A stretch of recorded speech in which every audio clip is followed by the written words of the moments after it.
여러분의 인생을 통해서 응답받으실 본문의 말씀 요한복음 16장 16절에서 24절까지의 말씀입니다.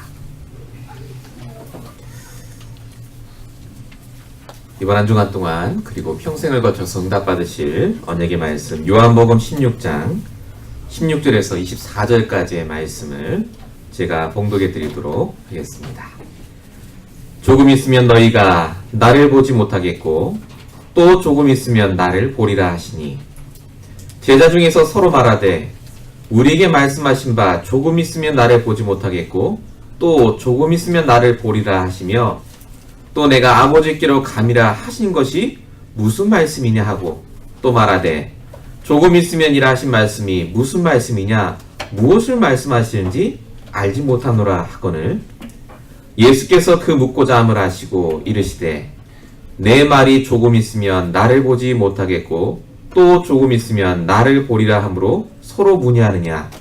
내가 진실로 진실로 너에게 이르노니 너희는 곡하고 애통하겠으나 세상은 기뻐하리라. 너희는 근심하겠으나 너희 기쁨이 도리어 기쁨이 되리라. 여자가 해산하게 되면 그때가 이르렀으므로 근심하나 아기를 낳으면 세상에 사람 난 기쁨으로 말미암아 그 고통을 다시 기억하지 아니하느니라. 지금은 너희가 근심하나 내가 다시 너희를 보리니 너희 마음이 기쁠 것이요 너희 기쁨을 빼앗을 자가 없으리라. 그날에는 너희가 아무것도 내게 묻지 아니하리라.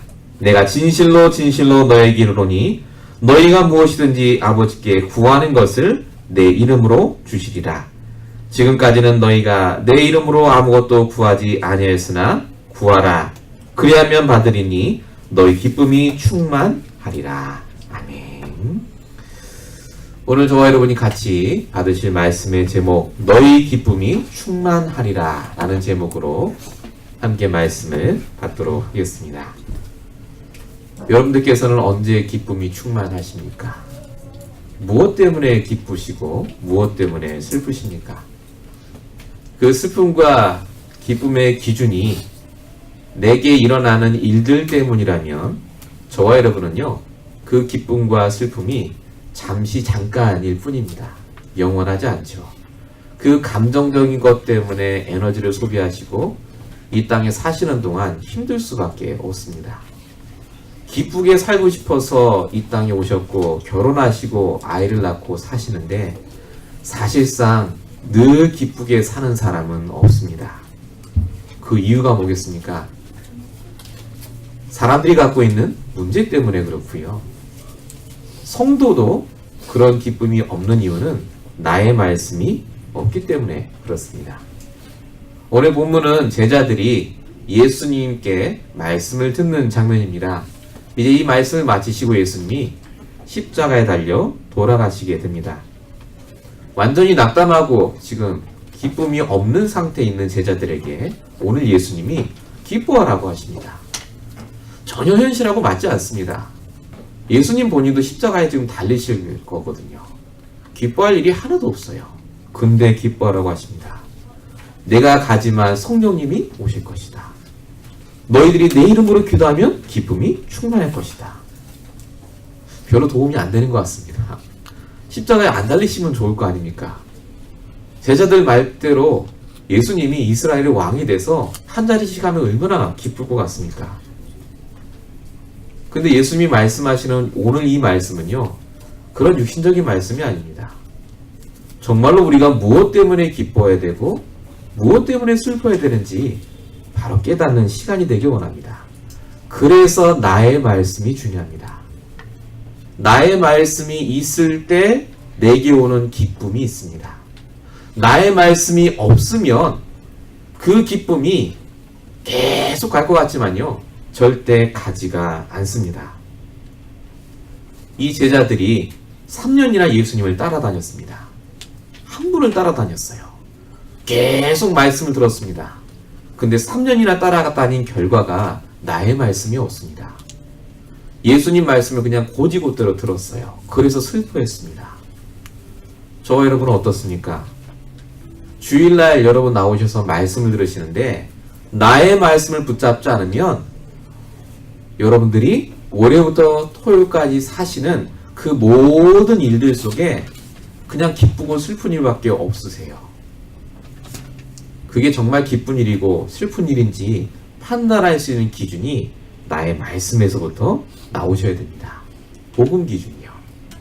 그래서 오늘 여러분의 그 기쁘고 슬픈 기준이 바뀌시는 시간이 되시기 바라고요.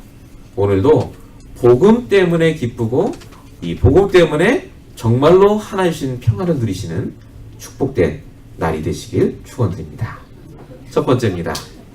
가장 먼저 십자가의 의미부터 아셔야 합니다. 오늘 본문 16절에 보시면요. 조금 있으면 너희가 나를 보지 못하겠고 또 조금 있으면 나를 보리라고 써 있습니다. 다 아시다시피 이 말은 예수님이 조금 있으면 십자가에 죽으시고 또 조금 있으면 부활하신다는 말을 가리킵니다. 제자들은 이 말이 무슨 말인지 몰랐습니다. 근데 중요한 건 왜 예수님이 십자가에 죽으시고 부활하셔야 됩니까? 그게 가장 중요합니다. 바로 저와 여러분의 영적인 문제 때문에 죽으셔야 됩니다. 우리가 하나님을 떠나 있고 죄와 저주와 사단 속에 있기 때문에 그렇습니다. 자, 영적인 문제가 뭡니까? 창세기 1장 2절 흑암, 혼돈, 공허의 인생 속에 태어나셨습니다. 보장된 게 아무것도 없습니다. 미래가 불확실하고요. 믿을 사람이 사실상 없습니다. 대책을 세워도 잘 안 되시죠? 왜 그렇죠? 창세기 3장 5절입니다. 내가 주인이 돼서 열심히 살면 될 것 같은데 사실상 우리 인생이 내 마음대로 되지 않으십니다. 그러다 보니까 자꾸 우리도 모르게요. 내가 원하는 대로 열심히 살아갑니다. 하나님 떠난 사람이 열심히 살면 그게 바로 죄가 됩니다. 로마서 3장 23절 모든 사람이 죄를 범하였으니 하나님 영광에 이르지 못하더니 이 죄 문제 때문에요. 로마서 6장 23절에 써있듯이 죄의 싹은 사망이라고 써있습니다. 죽고 싶은 일이 생겨요. 우울증, 정신병, 공황장애 열심히 돈을 벌고 사람을 사랑하고 자식을 위해서 헌신했는데 그게 사실은 사랑이 아니라 노예처럼 붙잡혀 있고요. 거기에 매여서 일평생 고생을 하십니다. 그게 인생이고 운명이거니 했는데 성경은 뭐라고 써있느냐? 그 모든 원인의 배경에는 눈에 보이지 않는 사단이 있다고 분명히 써있습니다. 요한일서 3장 8절 죄를 짓는 자는 하나님 떠나서 한 모든 것이 죄인데 그 죄를 짓는 자는 마귀에게 속하나니 마귀는 처음부터 범죄합니다. 뿐만 아니라 베드로전서 5장 8절에 보니까요. 너희 대적 마귀라고 분명히 써 있습니다. 십자가의 의미를 모르고 복음을 모르면요.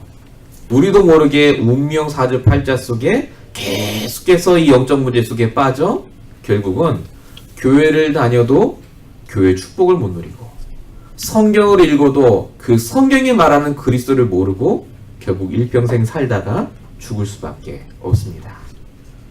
이 영적인 문제는 교회를 다닌다고 해결되는 게 아닙니다. 성경을 백독한다고 해결되는 게 아니고 그 그리스도가 나의 그리스도가 될 때 비로소 끝나게 되어 있습니다.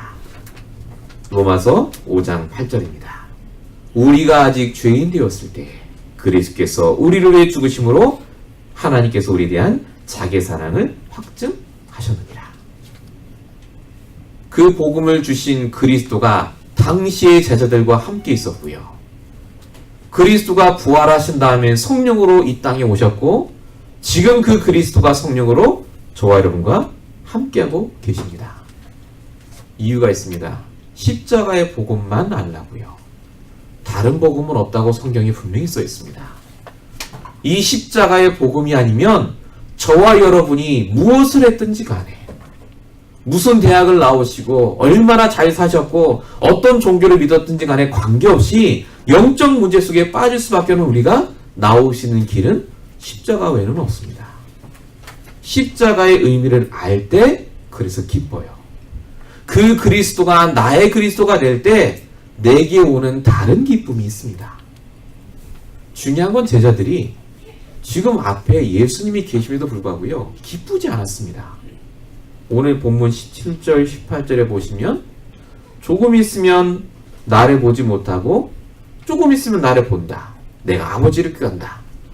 이 말이 무슨 말씀이냐? 이렇게 물어봅니다. 18절에도 마찬가지죠. 무엇을 말씀하시는지 우리가 알지 못하겠다 라고 합니다. 복음을 분명히 알았습니다. 예수님이 말씀해 주셨거든요. 나의 복음이 안 되니까 말씀을 들어도 깨닫지 못합니다.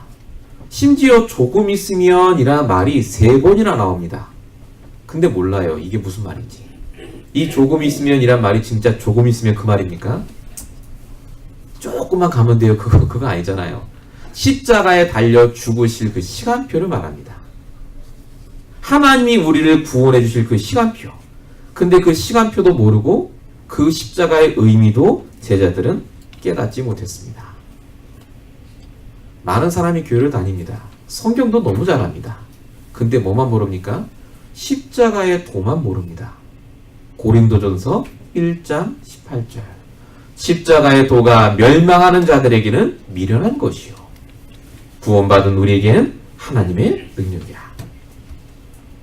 이 복음의 말씀만 들으면 되는데, 이 복음만 들으면 되는데요, 이 복음으로 만족이 안 되니까 내가 예수 믿었으니까 더 경건하게 살아야 된다고 생각을 하세요. 내가 예수 믿었으니까 담배도 끊고 술도 안 마시고 이제 예수님 따라 열심히 살면 복 받는다고 생각합니다. 정말 그게 맞습니까? 우리의 행위 때문에 예수님이 우리에게 벌을 주고 복을 주시는 게 아니라 십자가의 그 의미를 깨달은 자에게 하나님께서는 복을 주시고 구원의 축복을 누리게 하십니다. 그래서 그리스도가 빠진 기쁨은 하나님과 관계가 없습니다. 그리스도가 빠진 경제 축복은 그래서 축복이 아니라 저주입니다. 그리스도를 모르는 후대가 하반대에 갔다 축복인 것 같습니까? 저주입니다. 왜냐하면 그 후대가 거기 가서 복음 없는 것을 잔뜩 빼고 오기 때문에 그렇습니다. 지금도 이 땅에 하나님께서는 이 십자가의 그 복음을 갖고 세상의 유일한 기쁨으로 깨닫길 원하십니다. 20절 보십시오. 너희는 곡하고 애통하겠으나 세상은 기뻐하리라. 여기서 말하는 너희는 제자입니다. 곡하고 애통합니다. 왜냐? 유일한 소망이었던 예수님이 죽으신다고 하니까요. 그래서 슬퍼합니다. 근데 세상은 기뻐한다고 써 있습니다. 왜 기뻐합니까? 예수님이 죽으시고 부활하셔야 복음이 완성돼요. 모든 피조물도 그 예수님의 십자가의 사건을 기다리고 있었습니다. 로마서 8장 19절입니다.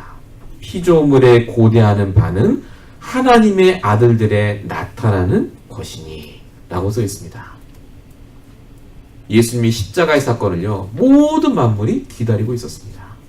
근데 예수님 바로 앞에 있던 제자들은요, 그걸 몰랐어요.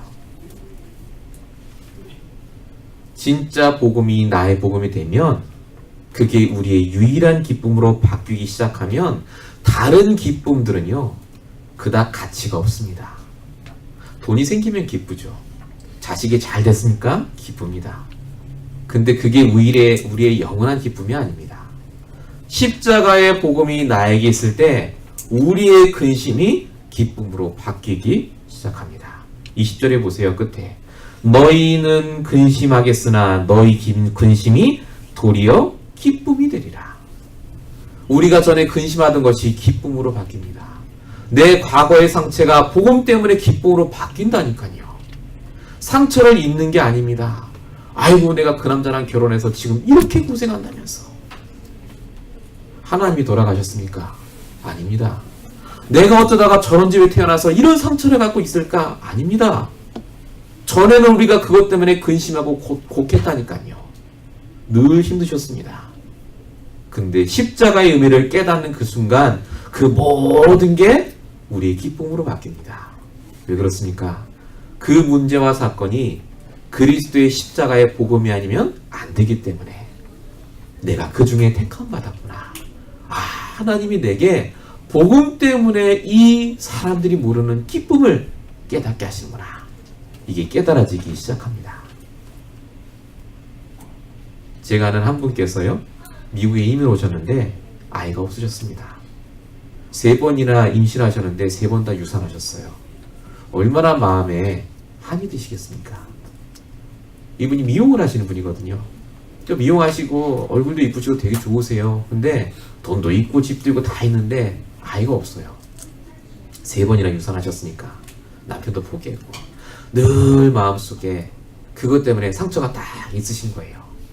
그러니까 지나가는 아이들이나 미용실 오는 아이들 보면 되게 귀여워해 주시고 그러시더라고요. 늘 마음속에 상처였는데 이분이 어느 날 한국에서 오신 전도사님과 얘기하는 시간이 있었습니다. 그 전도사님께 얘기한 거예요. 하나님이 왜 나에게는 아이를 안 주셨을까? 왜 나를 3번이나 유산하게 하셨을까? 자기는 그게 너무 이제 한이 되는 거예요. 기쁘지 않은 거죠, 그것 때문에. 근데 전도사님이 그렇게 얘기를 하는 걸 제가 들었습니다. 맞다. 얼마나 아프냐 가슴이. 3번이나 그렇게 됐으니 얼마나 한이 되겠느냐. 근데 저 밖을 봐라 지금. 아이들이 지나가지 않냐. 한국 사람, 스페니시, 흑인 다 지나가지 않냐. 저 아이들은 복음 모른다. 하나님이 그런 상처와 아픔을 주신 이유가 뭐냐. 저 밖에 있는 후대들. 그 후대들이 얼마나 귀한지, 한 명 한 명의 생명이 얼마나 귀한지를 진짜 한으로 붙잡고 할 수 있는 사람은 당신밖에 없다. 그냥 애 낳는 사람은 몰라요. 아이가 얼마나 귀한지. 하나님이 당신에게 주신 달란트요? 그게 기도 제목 아니겠느냐. 그렇게 얘기를 하시더라고요. 그때부터 그분이 기도가 조금씩 달라지고요. 기도하시는 게 달라지고 생각이 조금씩 달라지는 걸 제가 보게 됐습니다. 여러분은 무엇으로 기쁩니까? 진짜 여러분의 상처가 기쁨으로 바뀔 때까지 여러분이 붙잡아야 될 이 복음이 지금 여러분 앞에 있습니다. 제자들처럼 이게 무슨 말이냐 하지 마시고요. 십자가 속으로 들어가시기 바랍니다. 이번 한 주간 동안 그리스도 붙잡으시기 바랍니다. 왜 나에게 그게 기쁨이 안 됩니까? 하나님이 살아계신 게 맞다면 진짜 그 문제와 상처를 통해 기쁨으로 바꿀 능력의 복음을 우리에게 주셨다니까요. 진짜 복음이 여러분에게 능력입니까? 아니면 여러분이 응답받는 단순한 방법입니까? 여러분 이번 주에 이 말씀 붙잡으시고요. 진짜 십자가의 복음이 나에게 어떤 의미인지 깨달으시는 귀한 한 주 되시기 바랍니다. 2번째입니다. 하나님이 성도에게만 주신 기쁨이 있습니다. 그게 구원의 기쁨입니다. 이거는 불신자들은 절대 모르는 기쁨입니다. 21절에 보십시오. 예수님이 비유를 두십니다. 여자가 해산하면 그 때가 이르렀으므로 근심하지만 아기를 낳으면 세상에 사람이 난 그 기쁨으로 그 고통을 다시 기억하지 않는다. 라고 써 있습니다.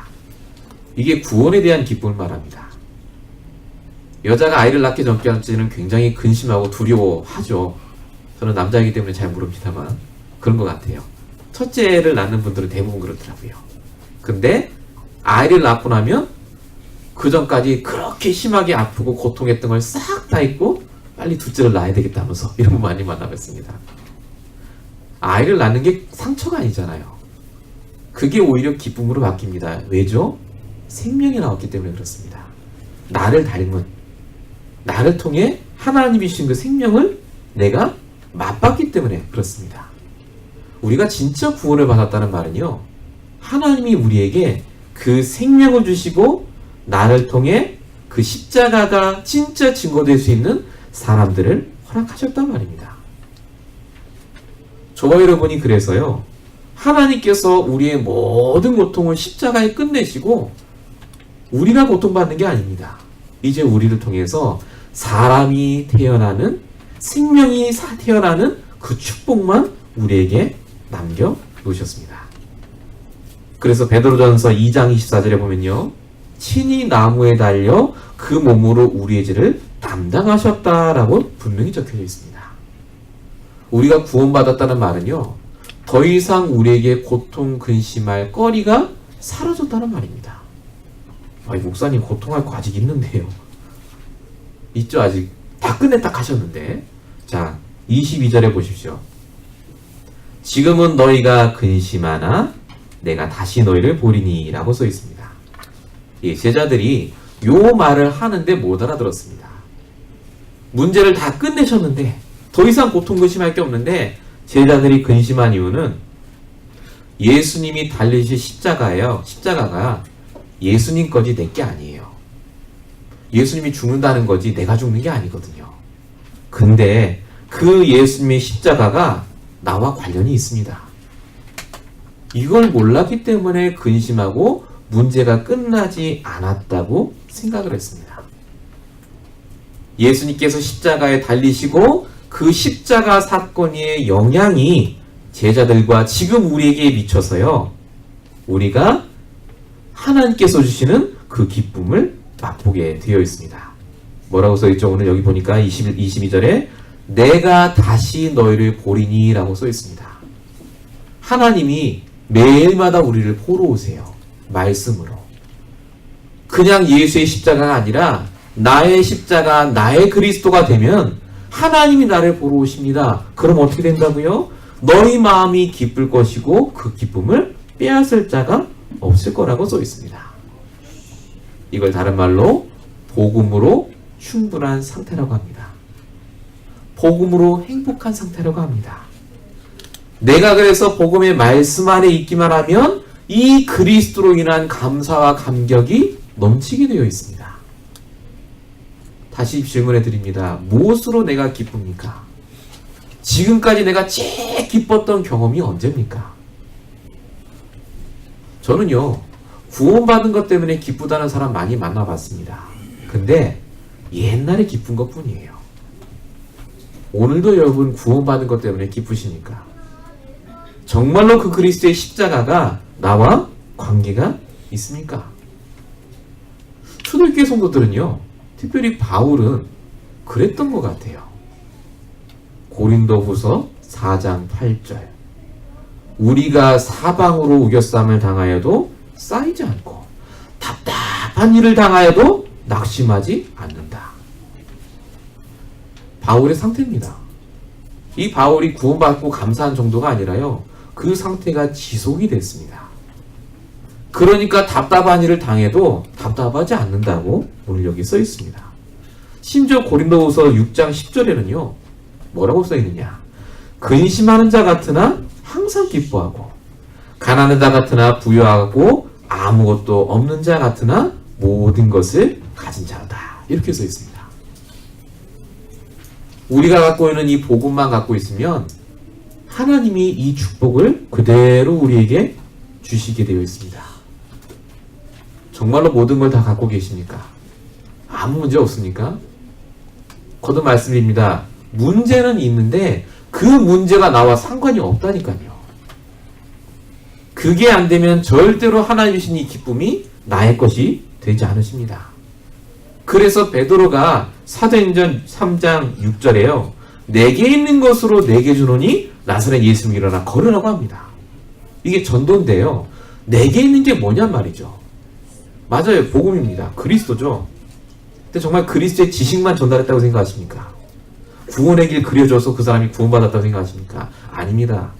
베드로 안에 있는 그 상태가 전달됐단 말입니다. 내가 복음으로 행복한 그 상태.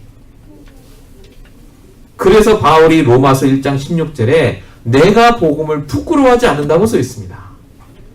복음이 부끄러워하지 않는다는 말은 무슨 말입니까? 이 복음이 나의 기쁨이요, 이 복음을 증거하는 것이 내게 다른 기쁨으로 찾아온다는 말 아니겠습니까? 이 복음이 모든 믿는 자에게 구원을 주시는 하나님의 능력이다. 정말로 이 복음이 여러분의 자랑이요, 기쁨이 되시길 바랍니다. 우리에게 주신 유일한 기쁨입니다. 구원에 대한 감사와 감격. 그것이 내게 흘러넘칠 때 비로소 우리가 이 복음을 자랑스럽게 기쁘게 말할 수 있습니다. 할아버지가 된 분들의 특징을 제가 보니까요, 남자분들 중에 손자가 생기면 100% 특징이 손주 자랑을 그렇게 해요. 제가 섬기던 2년 전에까지 섬기던 그 목사님이 손주가 없었거든요. 근데 시카고에 지금 있는데 아들이 손주를 낳았어요. 그날부터 강단에 항상 첫 마디는 손주기부터 시작하세요. 사진을 꺼내갖고 이렇게 손주 사진이 있다면서 이렇게. 참 신기하더라고요. 생명이 태어나면요 다릅니다. 다른 기쁨이 있어요. 제가 대전의 침례신학교를 다닐 때 그때 93년도에 제가 입학을 했거든요. 근데 저희를 신입생들을 싹 데리고요 대전에 제일 큰 번화가에 데리고 가더라고요. 그래서 뭘 하게 하냐면 전도를 하게 해요. 근데 전도를 그냥 하는 게 아니라요 거기서 외치라는 거예요. 예수 믿으세요 이 외치래요. 얼마나 부끄럽던지. 그때는 그거 뭐 생각도 없고 하라는 거예요. 다 쭈뼛쭈뼛대고 안 하고 있으니까 거기 이제 4학년 제일 고참이시죠. 그분이 너희들 다 이제 신학교 왔는데 이러면 안 된다면서 막 이러면 하나님이 안 좋아한다면서 막 이렇게 협박을 하시더라고요. 그래서 어쩔 수 없이 했어요. 그때 얼마나 부끄러운지요. 뭐 이거 띠두르는 것도 부끄럽고. 그때 당시에 그랬거든요.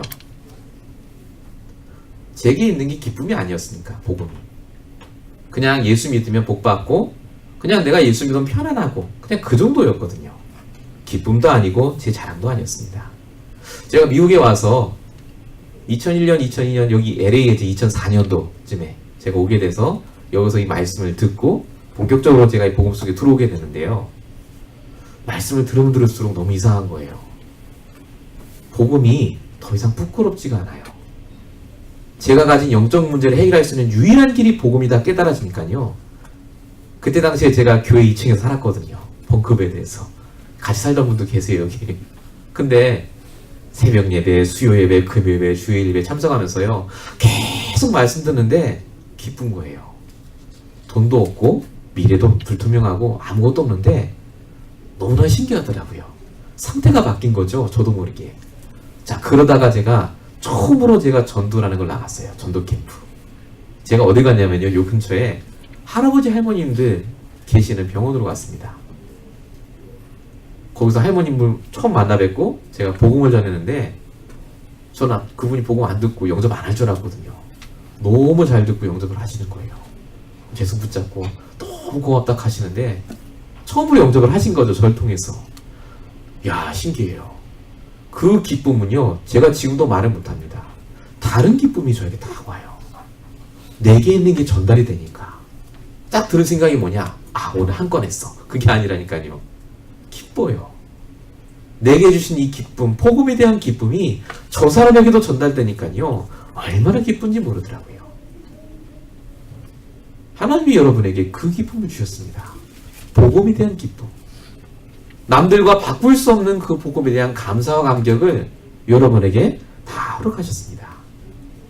그래서 여러분에게 오늘 하나님이 주시는 중요한 메시지가 세 번째입니다. 너희 기쁨이 충만하리라. 충만하려고 애쓰는 게 아닙니다. 충만할 거라고 약속하셨어요. 믿으시기 바랍니다.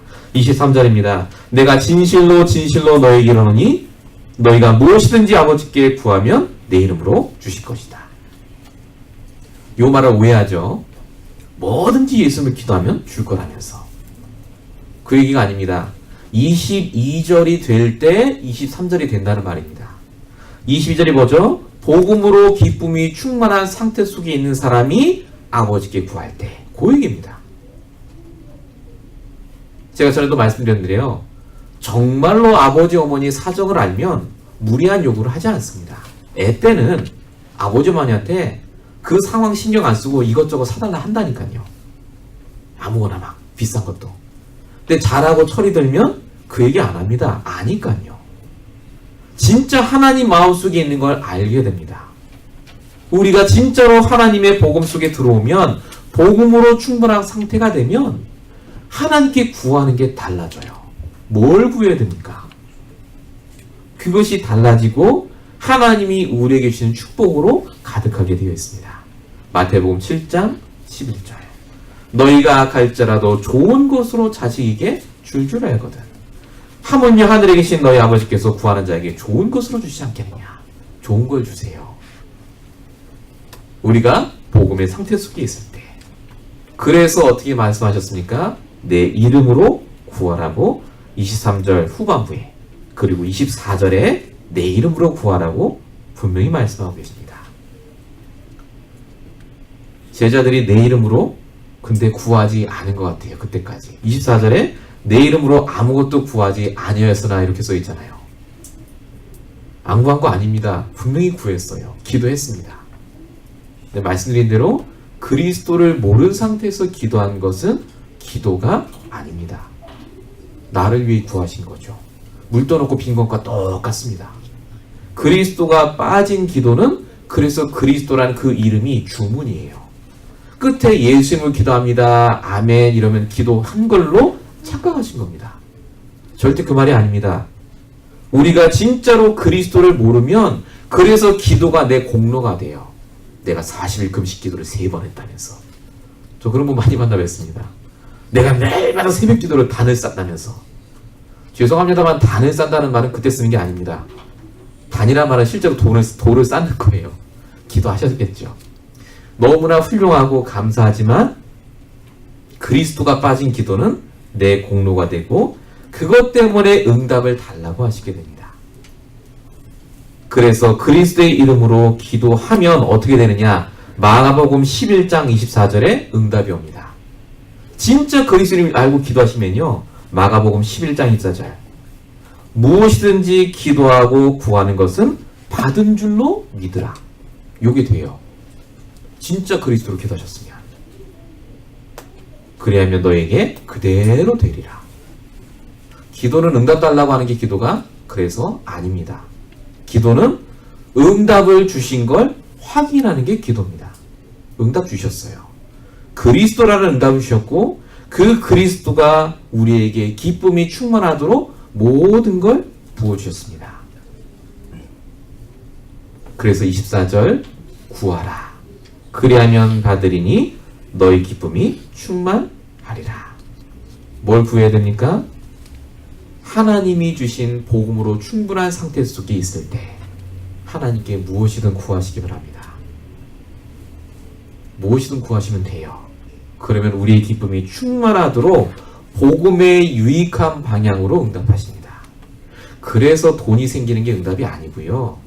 그래서 돈이 없어지는 게 응답이라는 것도 아니고요. 여러분이 말씀 속에 있을 때 이게 응답이구나.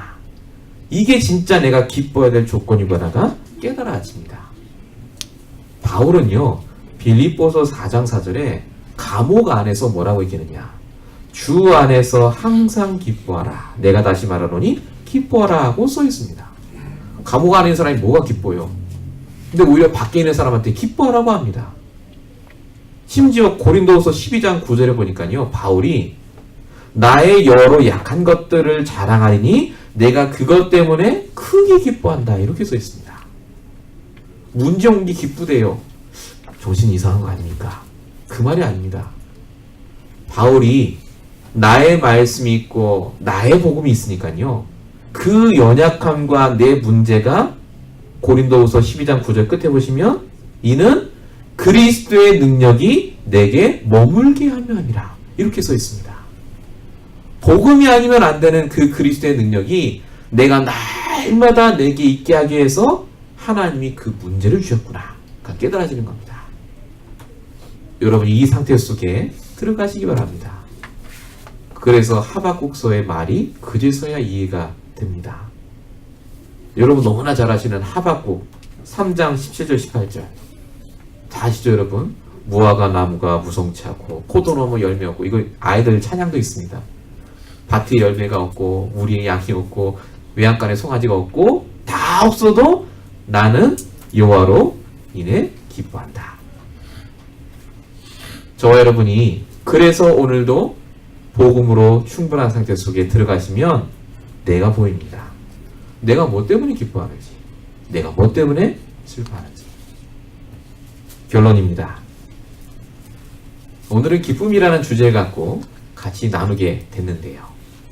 예수님이 말씀하시는 이 기쁨을 누리기 위해서 그래서 시작하셔야 될 게 나의 말씀입니다. 나의 말씀을 붙잡으면 반응이 달라요.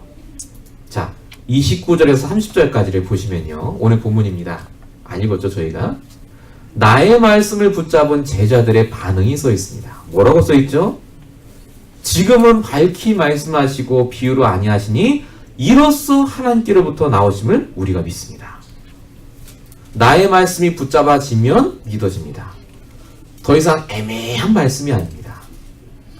정확하게 하나님이 내게 원하는 말씀이 뭔지가 깨달아집니다. 예수님은 어떻게 하셨습니까? 예수님도 나의 말씀을 붙잡으셨어요. 자, 32절에 보세요. 너희가 다 흩어지고 나를 혼자 둘 때가 오나니 벌써 왔다. 그러나 내가 혼자 있는 것이 아니라 아버지께서 나와 함께 계시느니라. 예수님도 나의 말씀 붙잡으셨다니까요. 나의 말씀이 있으니까 내가 홀로 있게 되지만 아무 관계 없다. 내가 아버지와 함께 있다. 라고 얘기하고 있습니다. 나의 말씀이 있으면 달라진다니까요, 여러분. 말해보면 벌써 압니다. 나의 말씀이 있으면요, 기쁨의 기준이 다릅니다. 자, 나의 말씀을 붙잡은 우리 성도를 위해서 하나님 주시는 말씀이 마지막에는 33절입니다. 이것을 너희에게 이르는 것은 분명히 써 있습니다. 오늘 우리가 본 총 말씀의 총 요약입니다. 너희에게 이르는 것은 너희로 내 안에서, 그리스도 안에서, 복음 안에서 평안을 누리게 하려 함이라. 평안을 줄 거라고 하십니다. 그리스도 안에 있으면. 근데 중요한 게 그 뒤에 써 있어요. 세상에서는 너희가 환난을 당하나. 문제 온다는 얘기입니다. 평안 못해요. 기뻐 안 합니다.